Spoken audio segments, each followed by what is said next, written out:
MLA Karam Siam amasung MLA Siam Kumar ani Delhi da Khanei boxing tawnai haiduna social media da Sandoklibadu tongani lana sandokpiganu hairakli. November 3 suba Saiwan phawgi manungda Manipur da BJP na lusingba popular government lama linglaba yana laire. Usoi pokpida accident thokpadagi miyoi ahum aruba phibamda laire hairi. ABPS Kanglei Future News Update Manipur numit humnigi manungda lupda changjarakadabani KCP Taibanganba. Ining thawlai semba sana jawba dengi nare hairi yam thuna phaba oibiyu.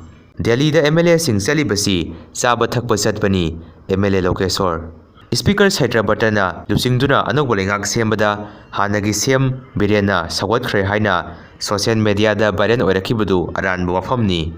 Hiyang thangda pre-praki nipuga nipan suba mapok kumonga mari lenena long live pre-prak thaba box ani gift thanam le hairi. Surachanpurdagi jangan phawraga Brahma romdagi drug puthok pusin tauba Kuki Hanuba Jamkam Pau masagi sahi 68 kauba ama sob case chamaga konana phare. Kuki yauna phurup marigi candidate yahondabagi maram Sengdokrkli.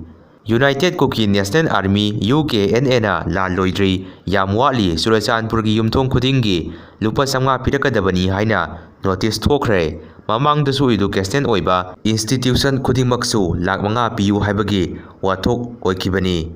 Manipur da PR makata na sangthararoi haina samit patrana thajaba pikhre. Himachal Pradesh ki Sirmur district ta laiba art ki oja amana sekta spelling lana irambadagi suspend tawkhre.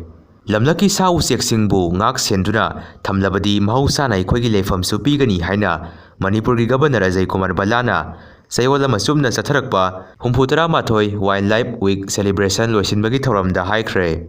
West Bengal doctor na thaurida yalaga landslide na sogalaba naba sing layeng ba chatkre.